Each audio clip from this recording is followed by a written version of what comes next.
I was trying to sell an old DSLR last winter. It wasn't anything special. Just a Canon I'd bought years earlier when I was still convinced I was going to learn photography properly. I used it a lot for maybe 6 months, then less and less, until it ended up sitting in a padded bag in my closet with 2 lenses, a charger, and an SD card still in it. Money was a little tight at the time, and I'd already sold a few things around the apartment. A monitor, an old guitar pedal, some tools I never used. So I took a few decent pictures of the camera, made a Craigslist post, and listed it for $350. For most of the day, I got the usual messages. People offering half. People asking if I'd trade for random stuff. One person asking if I could drive 40 minutes to meet him. Then around 7 that night, I got a message from a guy named Eric. He wrote normally. Full sentences. No weird wording. He asked what model it was, how many shutter clicks it had, whether everything worked, and if I still had the charger. He didn't haggle much either. Just asked if I'd take 300. I said yes. He asked if we could meet that night. I usually try to do sales during the day, but I wanted the camera gone, and he suggested the parking lot of a grocery store about 15 minutes from me. It was a bigger place, one of those stores that stayed open later than most of the other businesses around it. I knew the lot would still have people coming and going. There were lights, security cameras. It felt public enough. I told him that worked. He said he could be there at 9:30. A little before I left, he texted again. He said, "Actually, can we do closer to 9:45? Running late." That was fine. Then, when I was already putting my shoes on, he sent another one asking which side of the lot I wanted to meet on. I told him the main entrance. A minute later, he said the main side was usually crowded and asked if I could park near the pharmacy entrance instead.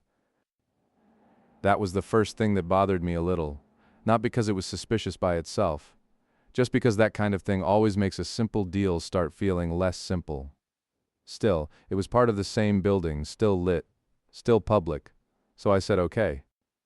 I put the camera bag in my passenger seat and drove over. The store was close to closing, but there were still enough cars in the lot that I didn't feel isolated. People were coming out with bags. Employees were collecting carts. A couple of cars idled near the entrance while someone inside finished shopping. I parked under one of the light poles near the pharmacy side and texted him that I was there. He replied right away. Silver Accord, pulling in now. I looked around and saw a silver sedan coming slowly through the rows, but it kept going past me. Then my phone buzzed again. I'm actually by the far side of the lot. Can you come more toward the back? Easier to park. I remember just staring at that message for a second. The far side of the lot backed up to a strip of darker businesses that had already closed, same parking lot. Technically, same grocery store property. But definitely quieter, and not where I wanted to be. I wrote back, I'd rather stay near the entrance. A minute went by, then he said, all good, coming to you. That should have been the end of it, but I was already a little more alert than I had been when I left home. The silver Accord eventually pulled in 2 spaces away from me. One man got out, late 30s maybe, normal build, dark jacket, jeans. Nothing about him stood out. If I'd passed him inside a store, I probably wouldn't have remembered his face 5 minutes later.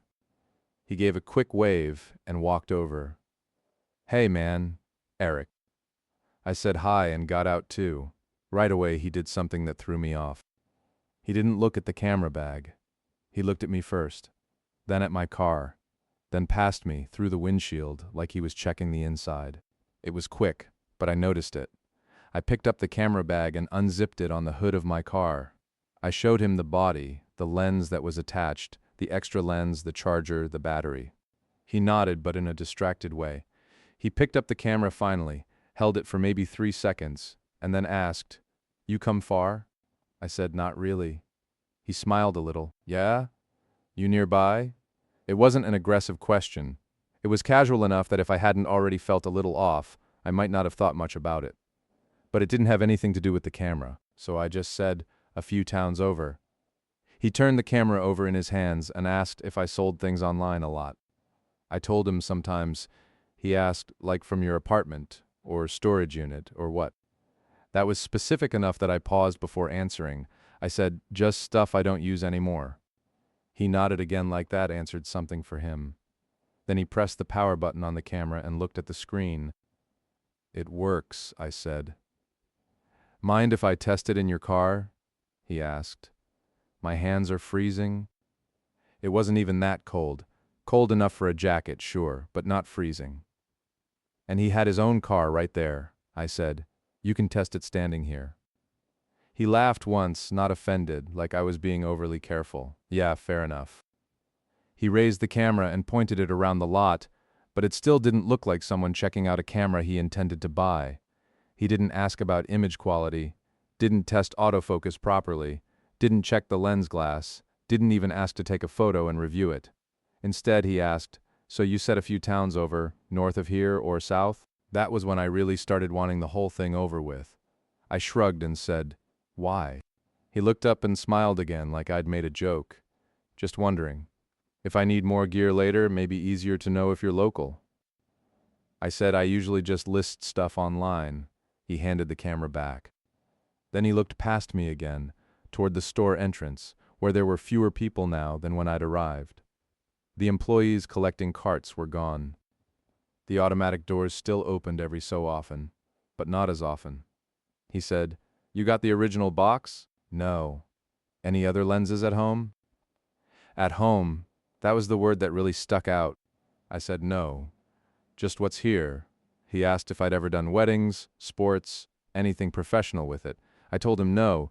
He asked what I drove before this car. That one took me a second to process because it was such a strange question in the middle of everything else.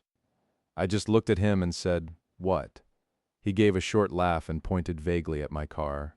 "Just wondering. You look like you keep your stuff in good shape." That didn't make any sense, but by then I was already deciding I wasn't selling him anything. I told him if he wanted the camera, it was $300 cash, and if not, I was heading out. He put his hands up a little like he was surprised I'd gotten impatient. "Relax. I'm just making conversation." Then he asked if I'd take $250. I said no. He looked at the camera bag, then back at me, and for the first time his tone changed slightly. Not threatening. Just flat. "Then I'm probably good." I said, "Okay." And that was it. No argument, no scene. He turned around, walked back to his Accord, and got in. I put everything back into the bag, got in my car, locked the doors, and sat there for a few seconds. I remember feeling stupid for being as tense as I was. Nothing had happened. He'd just been weird. That was all. People are awkward. People ask odd questions.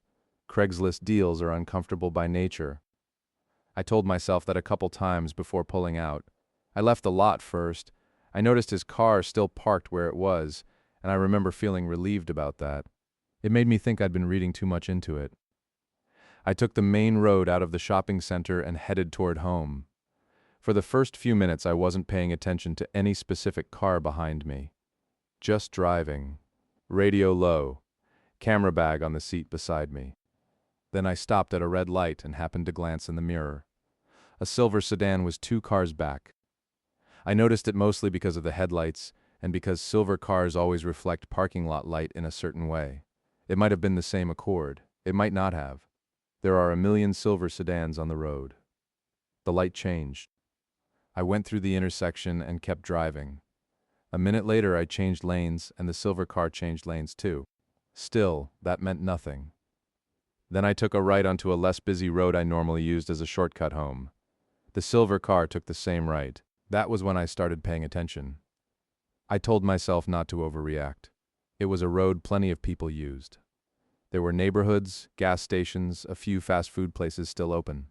If the car stayed behind me for another turn or two, then maybe I'd start thinking about it. Up ahead, the road forked. Left went toward the highway, right went toward the residential area where I lived. I took the right. The silver car took the right. At that point, my stomach dropped in a way that felt cold and immediate. I checked the mirror again, this time more carefully. I couldn't see the driver clearly, but the shape of the car looked right. Same size, same color, same front grille, from what I could tell in the dark. I kept driving. There are moments like that where your brain doesn't want to commit to what it already knows. It keeps offering better explanations because the worse one creates too many problems too fast. Maybe he lives this way. Maybe it's not his car. Maybe I'm making myself nervous over nothing, but I knew I was now 10 minutes from that store, and every turn I made from there got more specific, less random, less explainable. I passed the road that would have taken me directly into my neighborhood. I kept going straight. The silver car stayed behind me, not close. That was the other part that bothered me. If he'd been aggressive, speeding up, tailgating, flashing lights, it would have felt obvious. Instead, he was hanging back just enough to leave room, like any other driver at night. I took another right. He took it too. By then my hands were gripping the wheel hard enough that they hurt. I thought about calling someone, but I lived alone, and most of the people I would have called either wouldn't answer that late or wouldn't know what to tell me besides don't go home. I thought about calling the police, but saying I think someone from Craigslist might be following me felt weak somehow, like I'd have to wait until something more concrete happened first. So I kept driving and tried to think. The nearest police station was farther than I wanted to go without being sure. There was a gas station ahead, but if I pulled in and he kept driving, then I'd never know if I'd imagined the whole thing. And if I pulled in and he pulled in too, then I'd be in a mostly empty gas station parking lot after 10 at night. I passed that too. A few blocks later, I made a left I never would have made on the way home. The silver car made it too. That was enough. I didn't need proof anymore. I was being followed, or at the very least intentionally tracked long enough that the distinction didn't matter. I picked up my phone at the next red light and opened the recent calls screen, ready to dial 911 if I needed to. The light turned green before I hit it, so I dropped the phone back into the cup holder and kept moving. Now I was in a residential area I knew, but not my own neighborhood. Narrow streets, parked cars, almost no traffic, porch lights here and there, most people already inside for the night. I hated being there. It meant fewer witnesses, fewer businesses, fewer places to stop without trapping myself. I took 3 more turns in a pattern that only made sense if someone was testing whether they were being followed. Right, left, right again.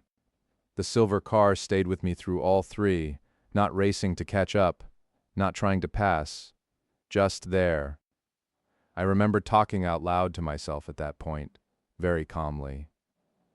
Okay, don't go home. I said it more than once. Because by then home was less than 5 minutes away, and every instinct I had was pulling me in 2 directions. One part of me wanted the safety of my own place, my own locks, my own neighborhood. The other part knew that if I turned onto my street, and that car turned with me, I'd be giving a stranger exactly what he'd spent the last half hour trying to get out of me. A location, not just nearby. Exact. I kept going past the road I should have taken. Then I remembered there was a 24-hour pharmacy attached to a small medical plaza maybe 10 minutes away. It wasn't ideal, but it was lit, and people would be there. I headed for that. The silver Accord stayed behind me the whole way. At one point another car got between us, and I actually felt relief for maybe 3 seconds. Then the car turned off, and the Accord was there again. When I finally pulled into the medical plaza, I didn't park right away. I drove slowly in a loop around the building first. The Accord entered the lot too. That was the clearest confirmation I got all night, and weirdly it didn't even come with panic at that point. Just this flat feeling, like everything I'd been hoping wasn't true had already become true. I drove straight up to the front of the pharmacy where the lights were brightest and a couple of people were walking in and out. I parked near the doors. A few seconds later, the Accord rolled past the front of the building, not close to me, just passing through. Then it kept going toward the far side of the lot and stopped near the edge by the dumpsters. I could see the headlights pointed in my direction. The engine stayed on. I grabbed my phone and called 911. Once I actually said it out loud to the dispatcher, it sounded more real than it had in my own head. I told her I'd met someone from Craigslist to sell a camera. The deal fell through, and now I was parked outside a pharmacy because I believed he'd followed me across town. She asked if I was in immediate danger. I said I didn't know. She asked if the person had threatened me. I said no. She asked whether he was approaching my vehicle. Again, no. I could hear how thin it sounded, and I hated that. But she stayed on the line.